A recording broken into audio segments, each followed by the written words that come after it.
In this video, we're going to talk about a new coordinate system called the polar coordinate system.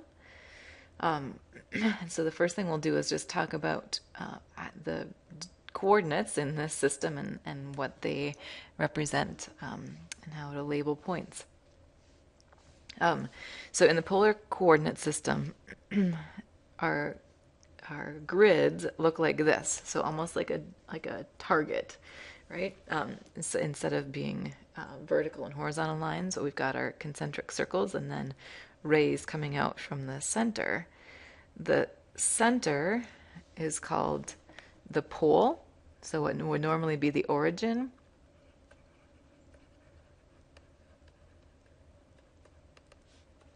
is called the pole, and what would normally be the like in the positive x-axis position, that's called the polar axis.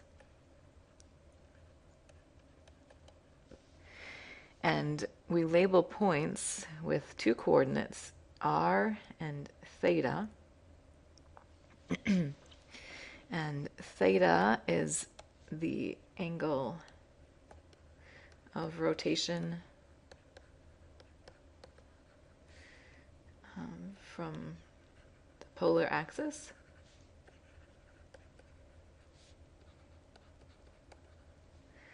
And if r is greater than 0, then r is the distance away from the pole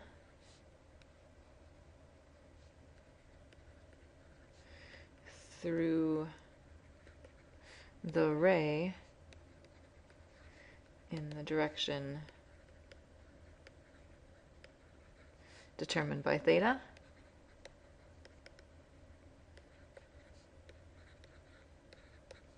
So you can see here, what we'll do is just label a more general picture. So if we've got some point here, this distance would be r, if r is positive, and this angle would be theta.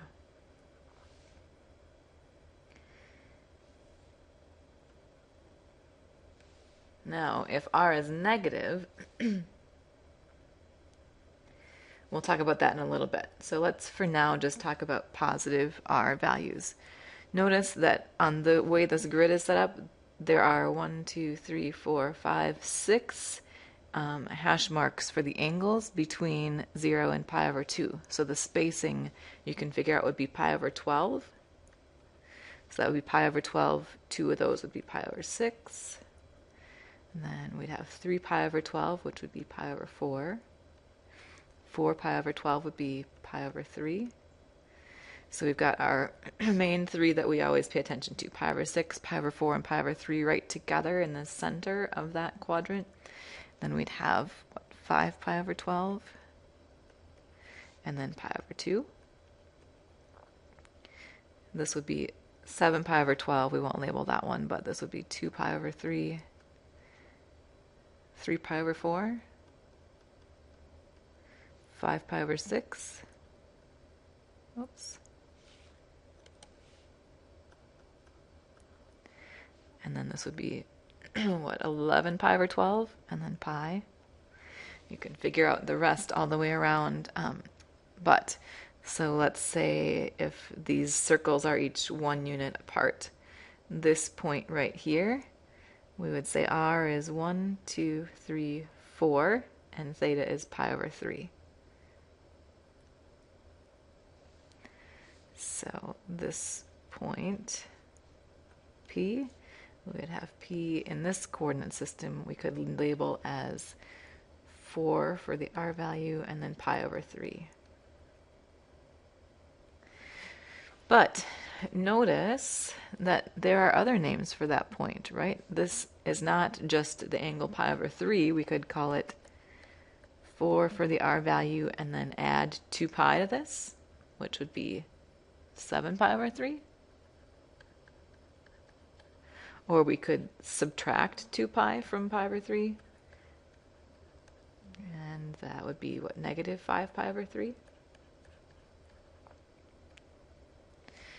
right? So there are actually multiple names for that same point in the polar coordinate system, unlike the Cartesian coordinate system, right? If we have the Cartesian coordinates, each point has a single name. I also want to talk about what to do now if we have a negative r value. I'm going to write down another name for this point, and that's using this ray extended in the opposite direction. So if I look at theta equals, that would be pi plus pi over 3, so 4 pi over 3. And I move along this ray in the opposite direction, I would land at this point. So I'm going to say, I could also say negative 4 with the angle 4 pi over 3. So if I move along the angle, theta equals 4 pi over 3, draw the ray out from the origin in that direction, but then move the opposite way, that would be what I would get if I have a negative r value. So this point that I've labeled, I could also call 4 pi over 3 for the angle, but then negative 4 for the r value. Or I could call it negative 4 and change the angle name. 4 pi over 3 plus 2 pi would be 10 pi over 3.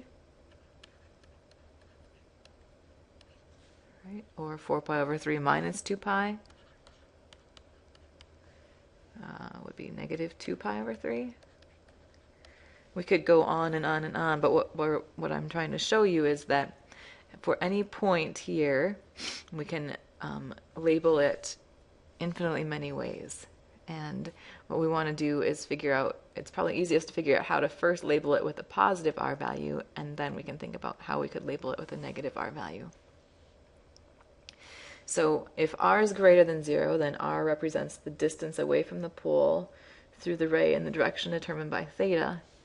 If r is less than 0, then we want to move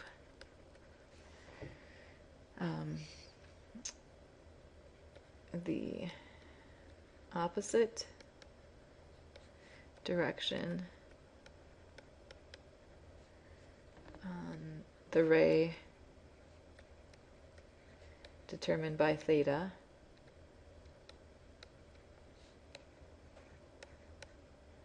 a distance of absolute value of r units. So we'll do a few more of these with negative r values, and that'll start to make a little more sense, I think. But whether your point has a positive or negative r value, the first thing you want to do is look at theta and say, all right, this is the theta value I want. If you have a positive r value, then you move that direction. If you have a negative r value, then you move in the opposite direction on the ray determined by theta. Okay, so let's plot some of these. We got 4 points here. P has r is 3 and theta is pi over 6. So positive r value, which makes things easy. Theta pi over 6, we know that's 2 clicks around this. So theta equals pi over 6 would be right here. And since r is positive, we want to move a distance of 3 out in that direction. So that would be P. I'll do that one in blue. I'll do the next one in black. So Q is saying do negative pi over 3 for the theta and then 5 for the r. Negative pi over 3 is 4 pi over 12, and we want to go negative. So 1, 2, 3, 4. So negative pi over 3 would be here. So we want to be moving this direction a distance of 5 units. So 1, 2, 3, 4, 5. Q is there in black. R I will do in green. This is saying angle 3 pi over 4. So that's halfway around here in quadrant 2. So 3 pi over 4 would be at that angle. And since r is negative, I don't actually want to be in quadrant 2, I'm going to end up in quadrant 4. So I'm going to go diagonally across, and that would be, so 2 units out from the pole in the direction opposite 3 pi over 4. So there would be that point R. And the last one, S, I'll do in red. Take a second and maybe try that one on your own if you can, and then check back in with the video and see if you have it right. So we want theta to be negative 2 pi over 3. So we want to rotate in the clockwise direction, 2 pi over 3. So pi over 3 was 2 clicks short of negative pi, so we want to go 2 on the other side. Oops, so negative 2 pi over 3 would be that angle, but we have a negative r value, so I don't want it here. I want to go on this ray, but in the opposite direction. So 1, 2, 3, 4. That would be the location for S. So S ends up in quadrant 1. And then, let's see. P ends up in quadrant 1 also, and Q and R end up in quadrant 4.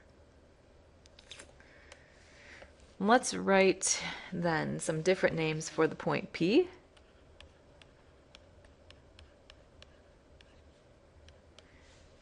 So another name for that with positive R value, we could call it, if we add 2 pi, that would be 13 pi over 6.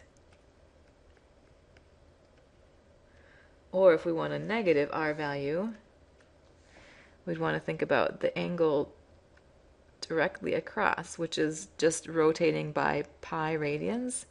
So if I add pi to pi over 6, that would be 7 pi over 6.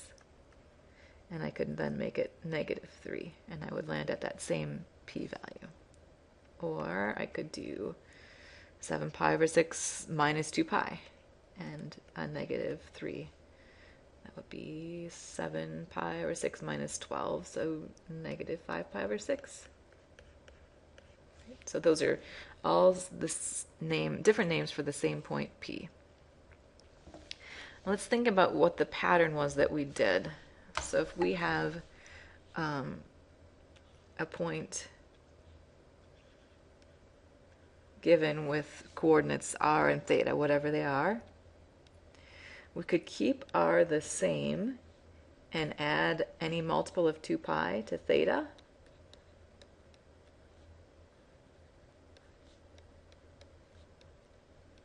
Any integer multiple. And that would be the same point.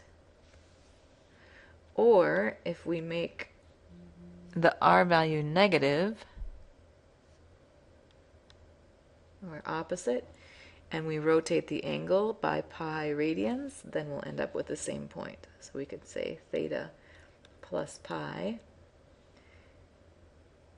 and then we could add any multiple of 2 pi to that also.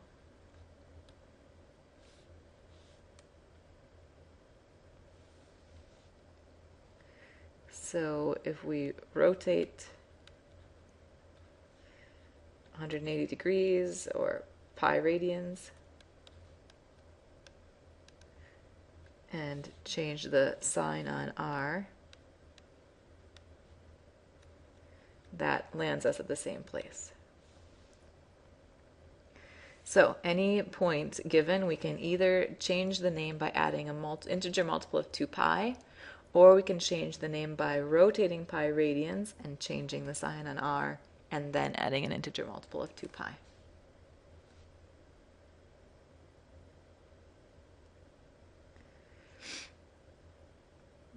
Alright, so then the next thing we're going to do is try to convert back and forth between the different coordinate systems.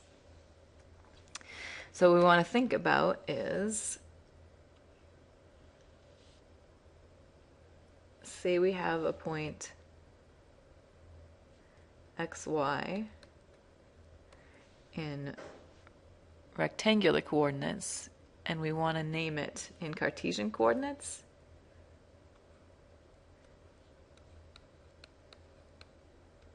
in polar coordinates. So rectangular and Cartesian are the same coordinate system, and then polar is the one we're talking about now. What we want to think about is some just trigonometry, I guess, relating x and y to r and theta.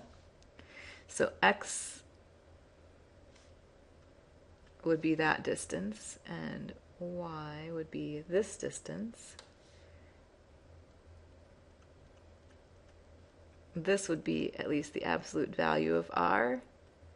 If theta is positive, then, sorry, if r is positive, then it would be just r itself, and then here's our theta. We can think about a little right triangle, having sides x, y, and then absolute value of r, and then theta in the middle. And then we can use the relationship we know between x and y and r on a circle of radius r, right? We know that x squared plus y squared has to be r squared.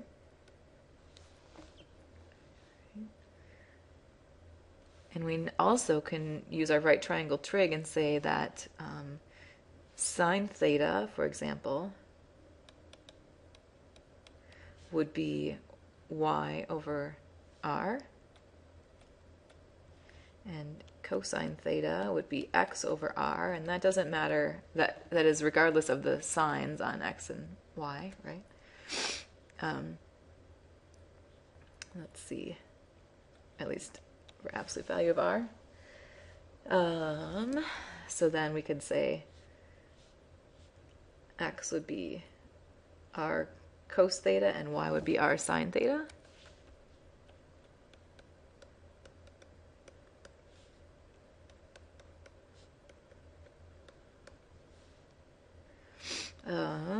And if we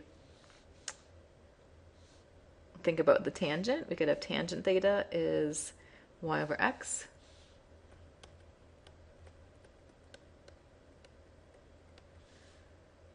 Right.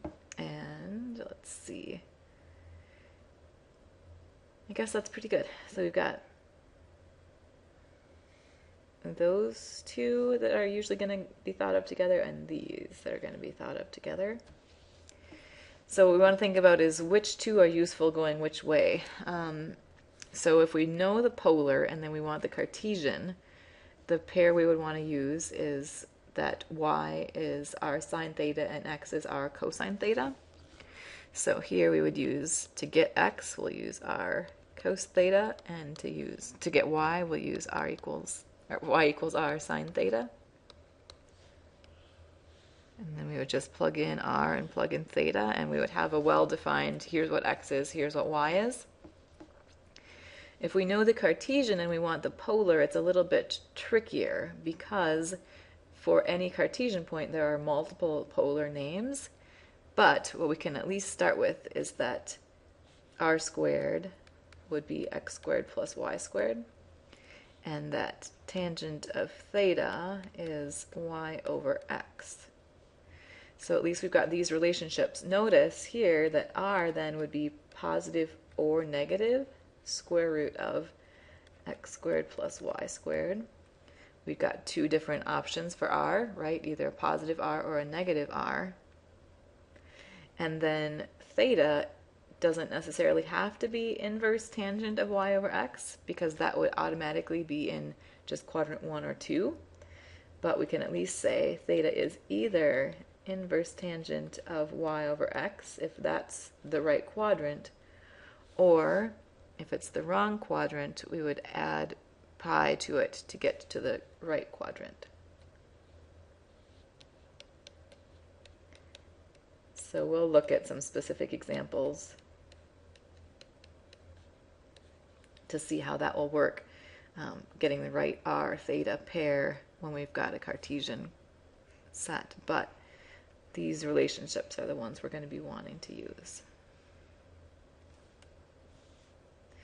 So the first example here is just going from from polar to rectangular, which is the easy way to go. I should also just mention that these relationships are ones that you'll need to memorize, but notice that they're all just derived from this right triangle. So if you label the sides of the right triangle x, y, and r, and then theta for the angle, all you're doing is using Pythagorean theorem and then right triangle trig. The sine is the opposite over hypotenuse, cosine is the adjacent over hypotenuse, and so on. So I'd say memorize, but it's more of just understanding where they're coming from that triangle. Okay, so back to our example here, example 1. Find the rectangular coordinates for this point if this is r and this is theta. First, let's just think about which quadrant we're in. 21 pi over 6. Gosh, 21 pi over 6. How many? 2 pi. So if we take 2 pi away, 2 pi is 12 pi over 6. So that would leave us with, what, 9 pi over 6? That would be the same angle. And 9 pi over 6 is the same as 3 pi over 2 if we reduce, right? So the same angle, 3 pi over 2, and we want negative 5, so we're actually going in the opposite direction. So 1, 2, 3, 4, 5. We can just see by looking that the coordinates for that rectangular coordinates would be, looks like 0, 5. Let's test it and make sure. So we have x is our cosine theta, and y is our sine theta.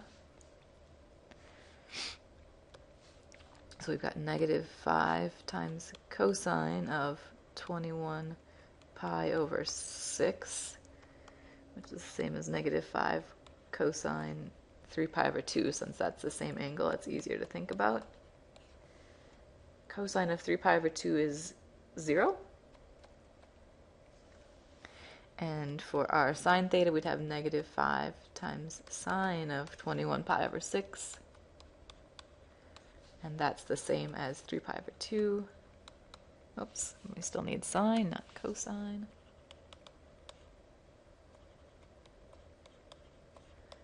And the sine value is negative 1 there. So we've got negative 5 times negative 1, which is 5.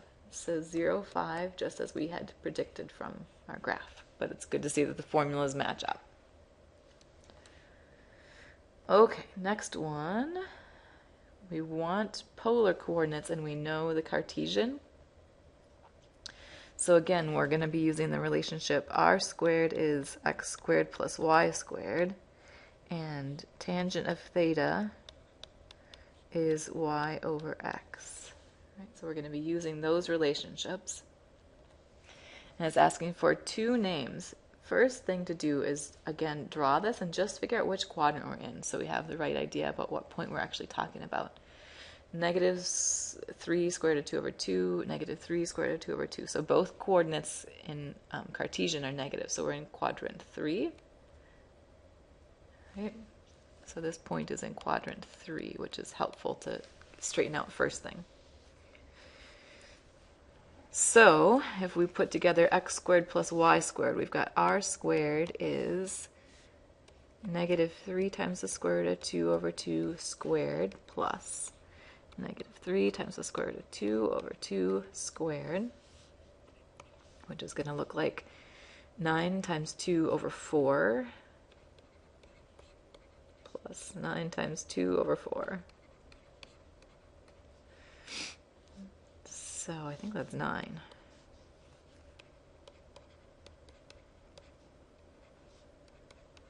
So r squared is 9. That means r is going to be either positive or negative 3, right? Positive or negative square root of 9. And then we've got that tangent of theta is going to be negative 3 square root of 2 over 2 over negative 3 square root of 2 over 2. Since x and y are the same, we know tangent of theta is 1. If we were to do inverse tangent of theta, the calculator would give us pi over 4.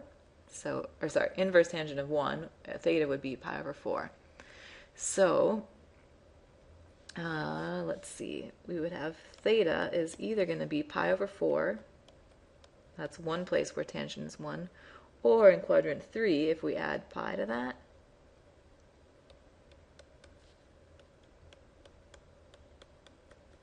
that's going to be 5 pi over 4.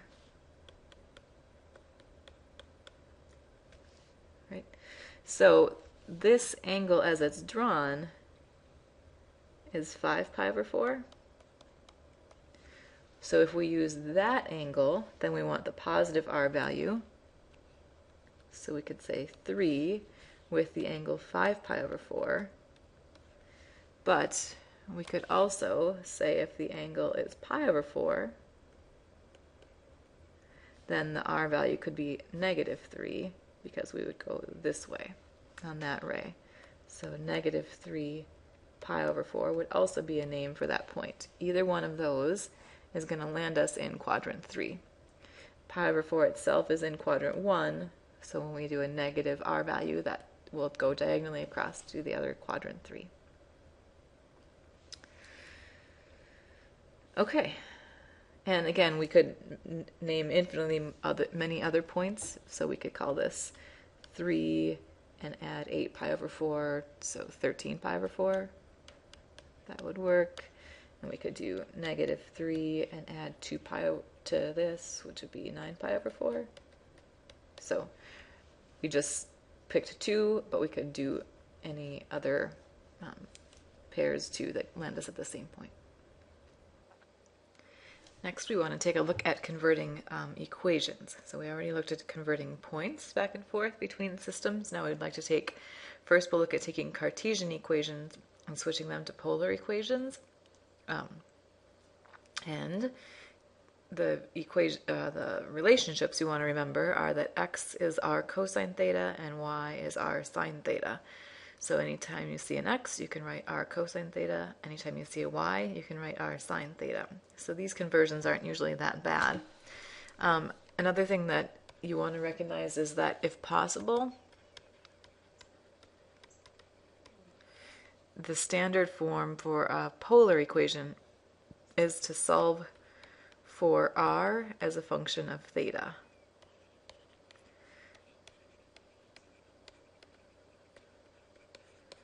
So just like in Cartesian coordinates, we usually solve for y as a function of x. Here in polar, we usually solve for r as a function of theta. And it's not always possible, but if it is, then that's the goal. So the first example here, x equals 5. We know what that graph looks like. That's just a vertical line, 5 units to the right of the y-axis.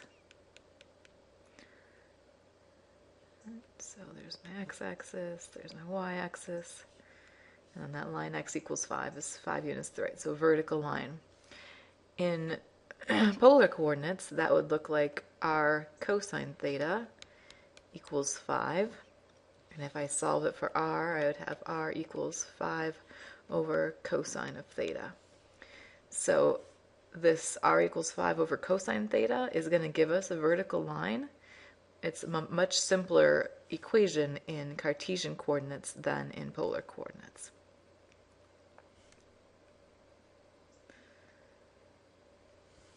The next one, y equals 3x plus 1, again, that's a familiar graph because it's in slope-intercept form, right? We'd have y-intercept 1 and slope 3. So we'd go over 1, up 3. Sorry, right 1, up 3.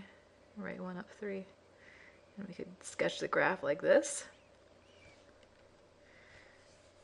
And now if we try to switch to polar coordinates, sorry, these instructions I just realized are wrong. Each Cartesian equation to a polar equation. So now if we try to switch this Cartesian to a polar equation, we would have r sine theta equals 3 r cosine theta plus 1. And then if I try to solve that for r, I would probably subtract 3r cosine theta from both sides with the goal of factoring that r out. So I want to get all the r terms on one side, factor out the r.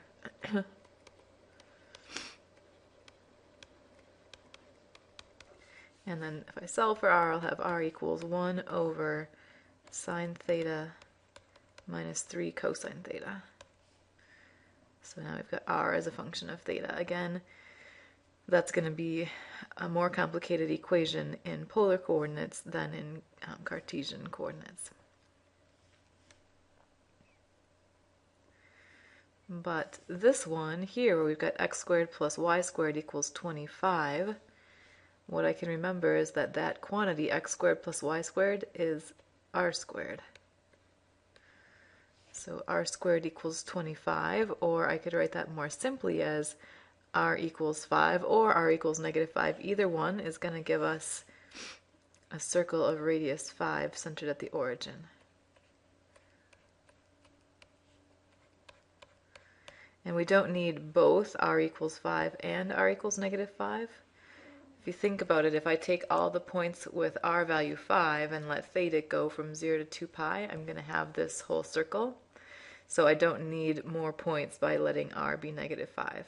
If I take r equals negative 5, then what happens is when theta is over here, I get the point directly opposite in quadrant 3. So as I let theta range from 0 to 2 pi, I would again trace this whole circle even if r is negative 5. But I don't need both. Either one would do. So here, where the graph is, circular, the equation in polar coordinates is easier than in Cartesian. Right? So lines like these, their equations, their Cartesian equations are a little simpler. Things that are more circular like this, where there's, especially if there's a fixed distance from the origin, that equation is going to be easier as a polar equation. Then converting the other way, polar to Cartesian. This gets a little bit trickier. What you want to try to do is somehow involve either r squared, which can be replaced with x squared plus y squared, or r cosine theta, which can be replaced with x, or r sine theta, which can be replaced with y. Some common techniques are going to be to either square both sides of the equation or multiply both sides by r, and we'll see those in these examples. And again, the reason for that is you're trying to somehow involve either r squared or r cosine theta or r sine theta or all of those. So r equals 3, we know what that graph is going to look like. That's just going to be a circle with radius 3 centered at the origin. Right?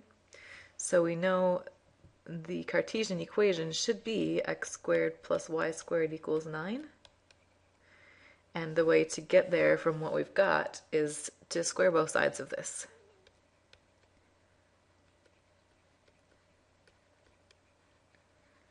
And then we would have r squared equals 9, which then can turn into x squared plus y squared equals 9.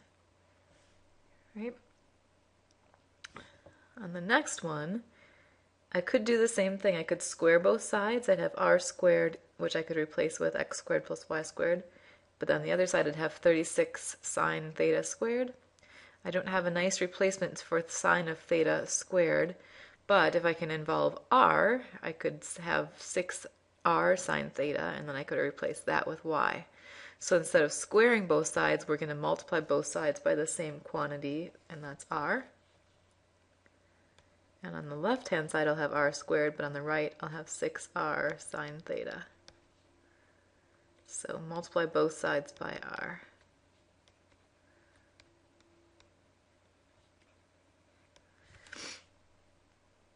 And r squared can be replaced with x squared plus y squared. 6r sine theta can be replaced with 6y. And now I can hopefully recognize from college algebra that this should be a circle.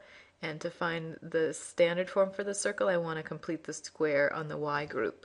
So I would start with x squared plus y squared minus 6y equals 0.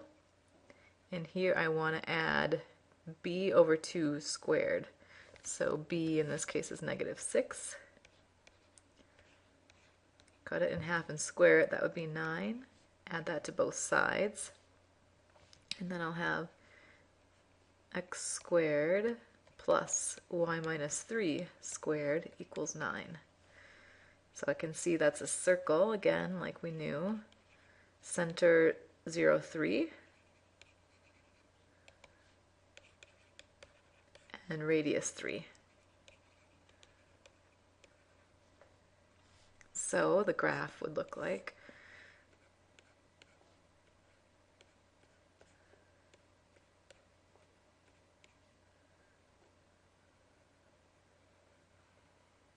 something like that.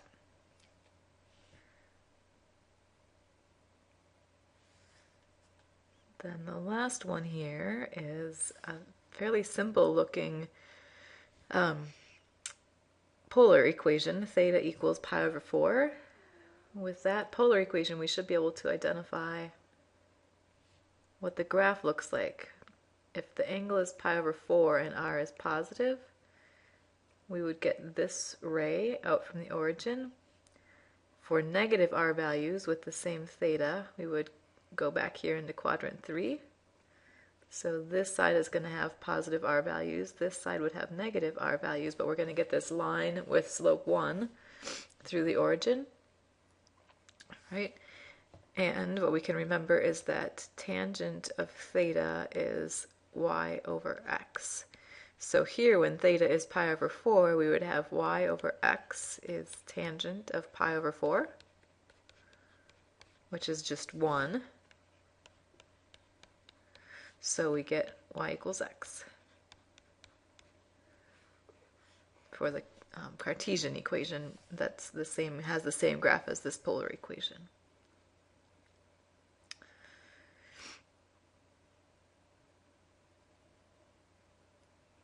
Then the last thing we're going to look at is graphing polar equations from without converting them to Cartesian equations.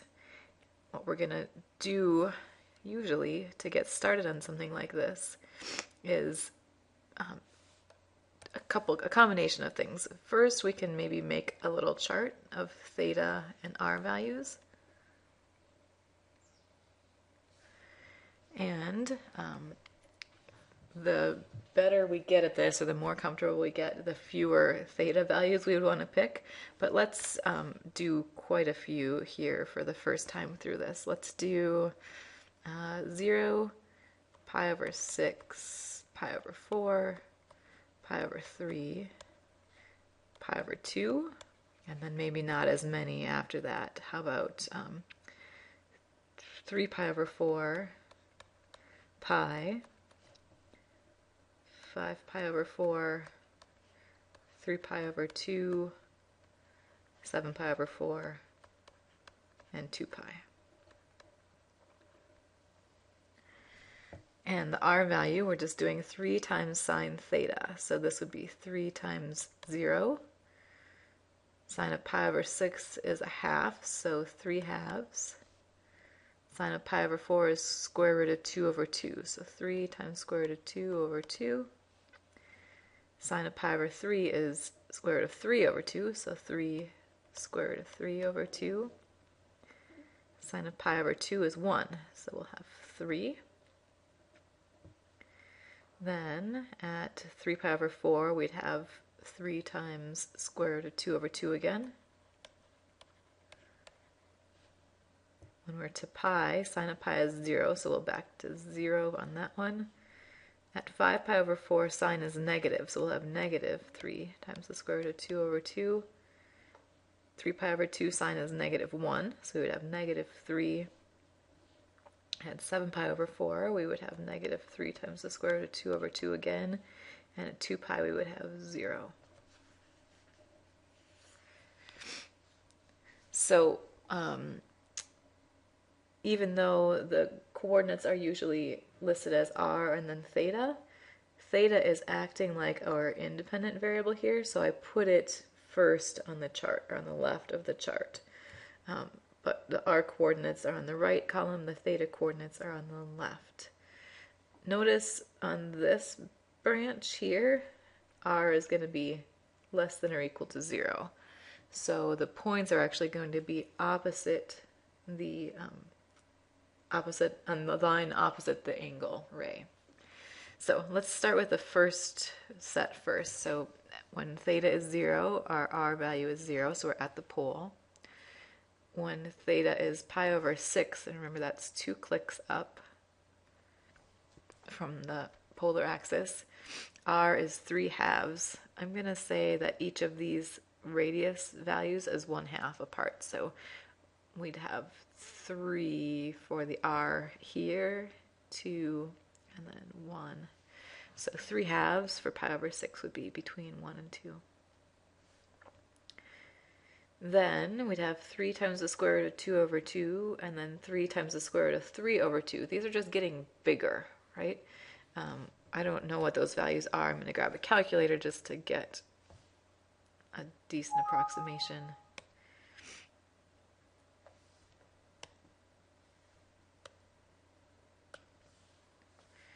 Okay. Sorry, so we want 3 times the square root of 2 over 2.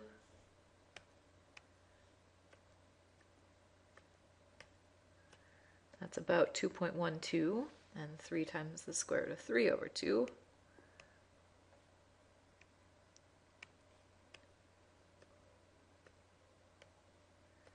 That's about 2.6.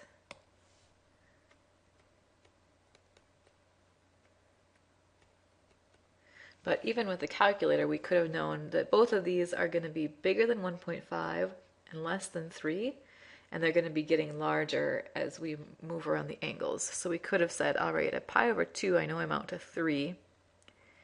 And between there, I know my r values are just getting larger, so I'm just moving further away from the origin. But let's mark these as carefully as we can. So pi over 4 is here. We're at 2.12, so a little bit past 2.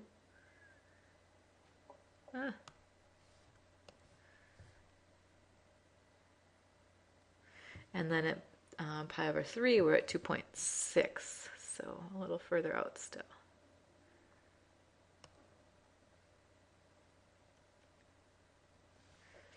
All right, and then we can connect those with a smooth curve.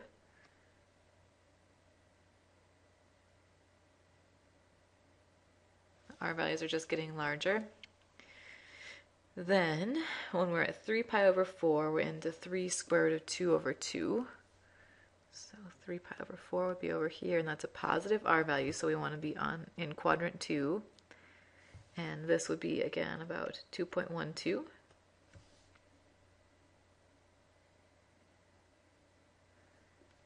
Two is on this circle, so just a little bit further out. And by the time we get to pi, we're back to 0. So we can connect those with a smooth curve. And then, so these are all where r is greater than or equal to 0. Then what we want to think about is at 5 pi over 4, which would be down here, the r value is negative, so we would be on this line,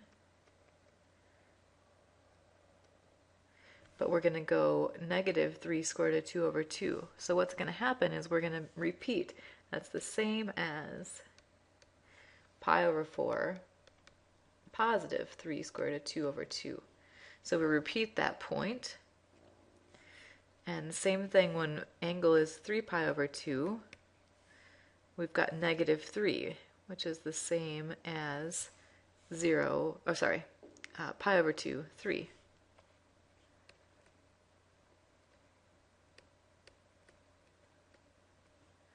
These should be switched around.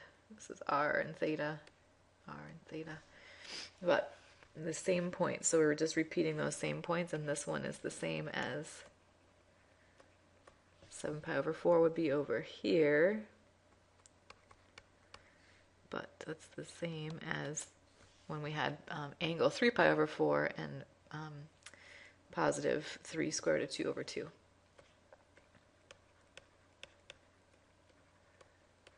So we're just repeating that same circle again, even though we have different names for these points. Right? So the whole graph is covered between angles 0 and pi. right? So we don't actually need to go all the way through 2 pi to get the graph of r equals 3 sine theta. The next example we're going to look at, instead of making a chart of r and theta values like we did in the last time, what I want to do is plot the r and theta values on a different set of axes and then transfer them to the polar axes. So, excuse me, what I want to think about is if I'm going to plot instead like this, where r is a function of theta, so I'm going to treat theta as my independent variable and plot it as if it were in rectangular coordinates, then I'm going to transfer the graph to polar coordinates. So this graph would have period 2 pi over 3.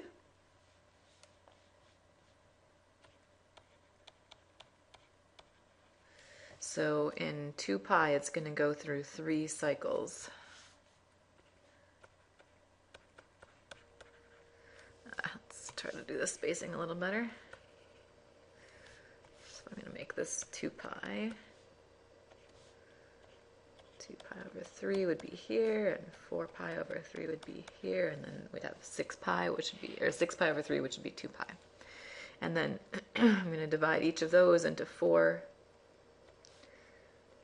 subintervals. So one period is going to be 2 pi over 3, and it's a sine graph. The amplitude is 4, so it's going to go up and down for -4. It's going to, at 0, it's going to be 0, and it's going to go up and then back down to 0, down to -4, and then back to the middle. And that's going to happen over an interval of length 2 pi over 3. And it's going to repeat.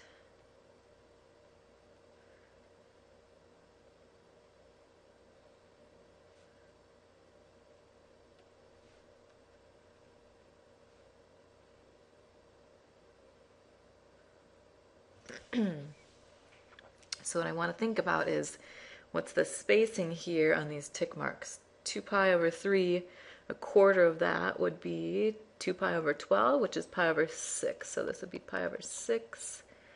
2 pi over 6 is pi over 3. And then 3 pi over 6, that's pi over 2. And then 2 pi over 3. And so on. So let's see. That's 4 pi over 6, so we'd have 5 pi over 6. I'll label a few more here. 6 pi over 6, that would be pi. 7 pi over 6. And then 8 pi over 6 is 4 pi over 3. 9 pi over 6 is 3 pi over 2. 10 pi over 6 would be... Why can't I think of that? 5 pi over 3.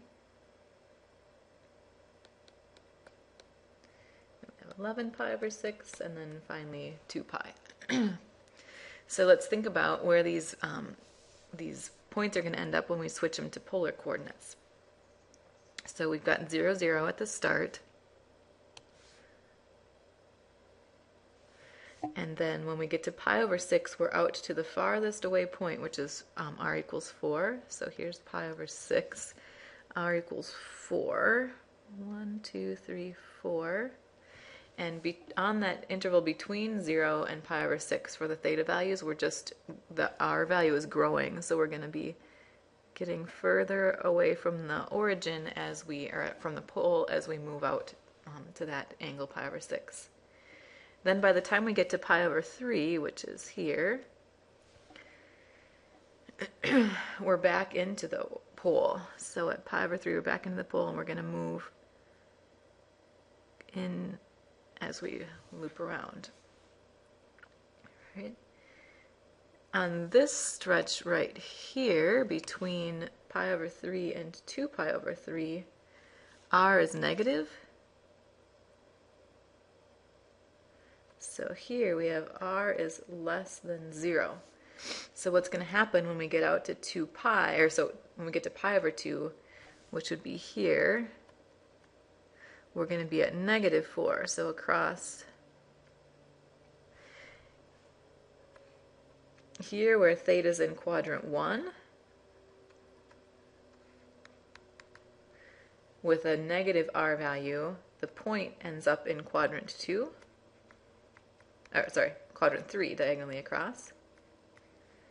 Once we pass pi over 2 and on our way to 2 pi over 3, the theta values would be in quadrant 2,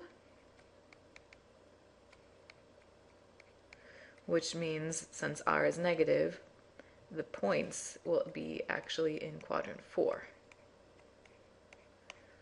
Right, so we're going to swoop through quadrant 3 a little bit out to pi over 2 negative 4, which is down here. Then we're going to loop into quadrant 4, and by the time we get to 2 pi over 3, we want to be back into 0. So we're going to get closer to 0 as we approach this line that goes through 2 pi over 3 in the opposite direction.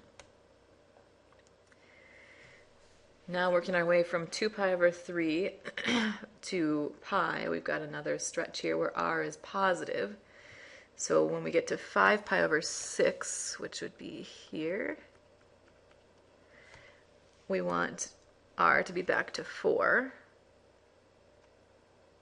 And we can see that since r is positive here and these angles are in quadrant 2, that the points will actually be in quadrant 2. And by the time we get to pi, we'll be back into the pole.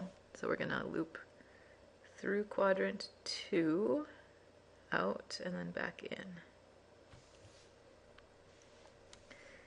So let's see, I'm going to mark in blue. This part was in blue on the polar graph. This next part here was in red, and then we've got this stretch that was in black.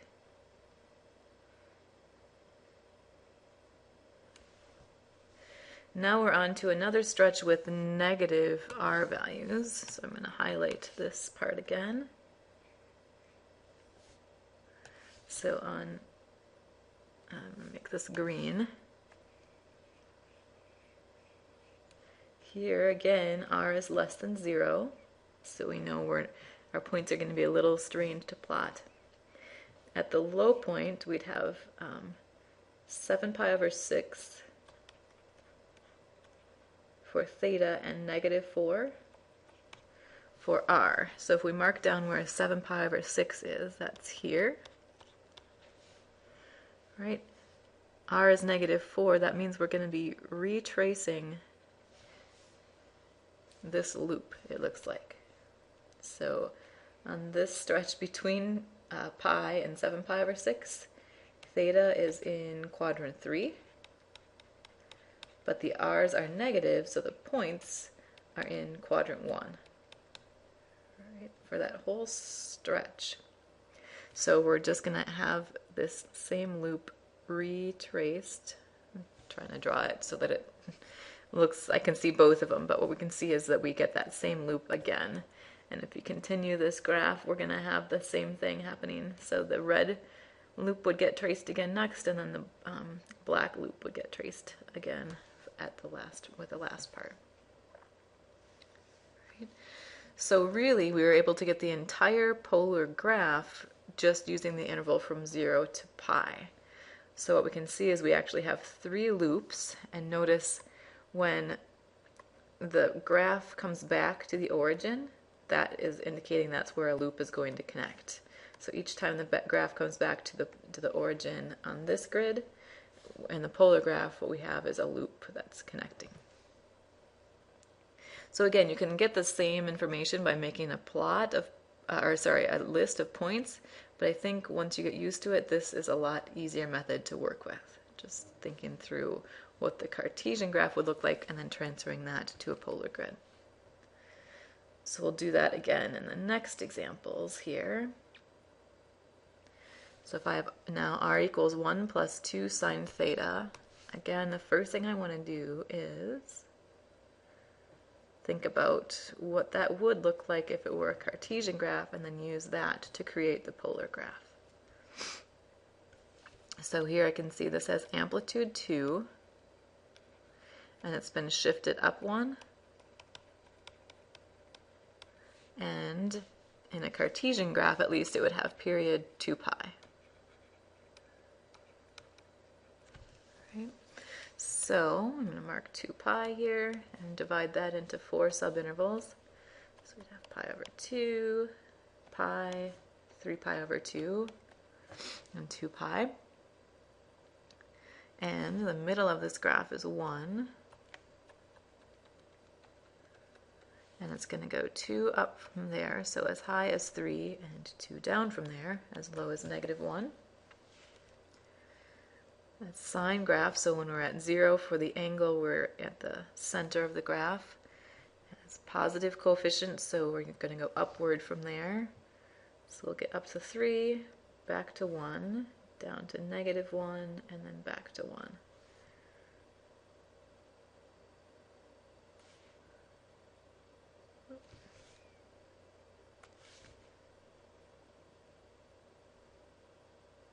All right.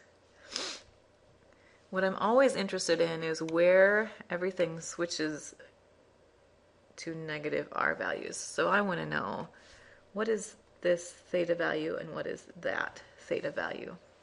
So I want to know, when does r equal 0? So I would set up the equation, 0 equals 1 plus 2 sine theta, which means sine theta is going to be -1/2. And that's going to give me, thinking about my unit circle, I'm going to have 2 different places. All right, theta equals 7 pi over 6 or 11 pi over 6.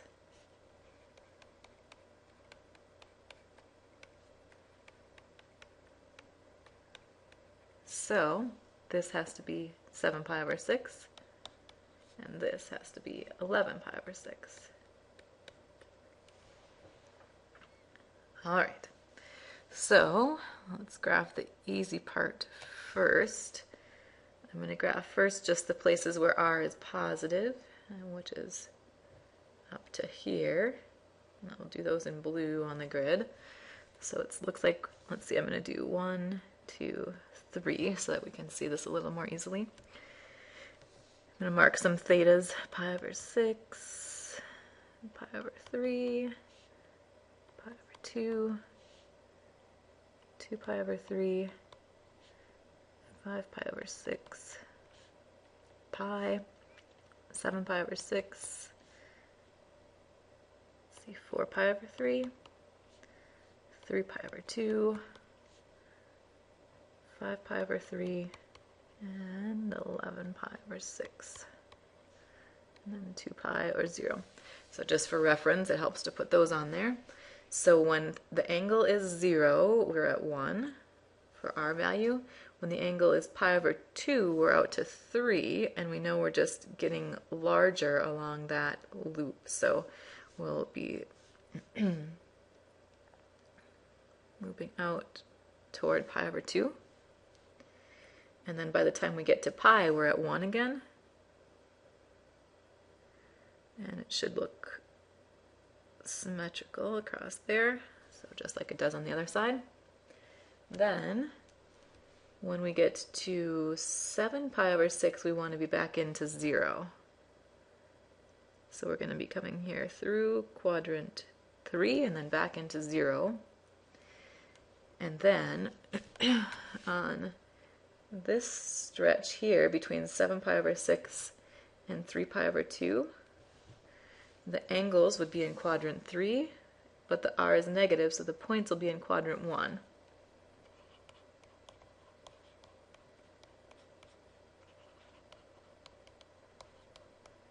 All right, so we loop around and we get out to 3 pi over 2, -1, which would be here. So we're going to loop like that. And then on this stretch, which I'll do in green, again, r is negative. The angles would be in quadrant 4, so the points in quadrant 2.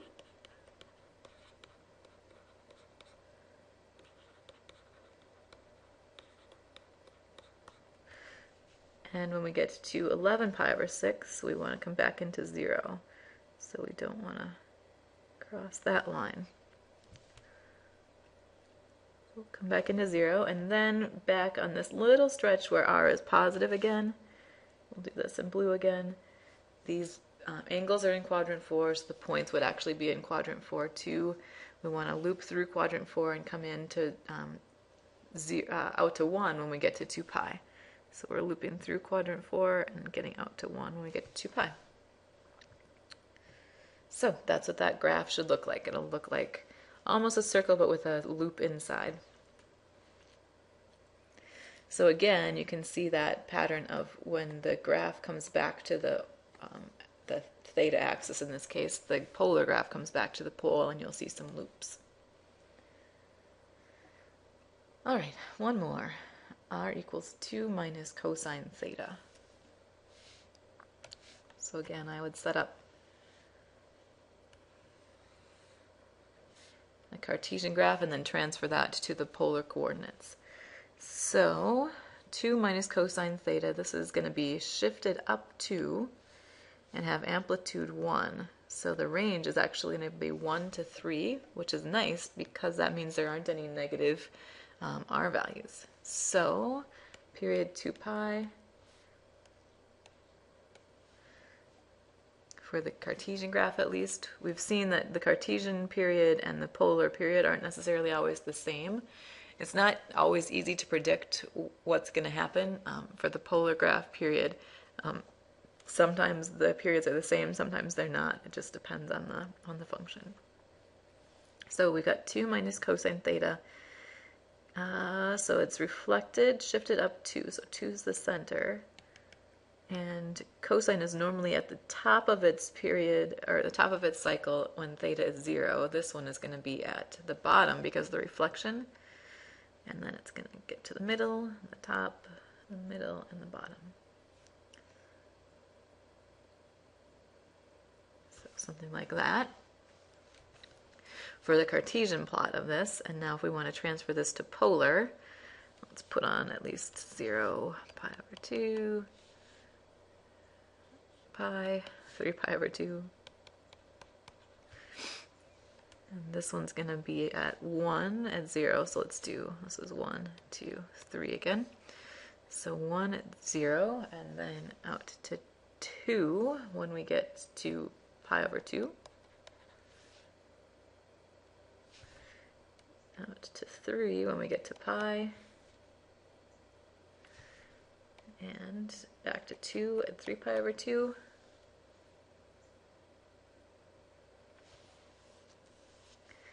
We could put, a couple more in here for reference if we wanted to, but we can also just see that this is going to loop out to pi over 2, out to pi, back in, and then back. So it should look like a circle, just kind of shifted a little bit.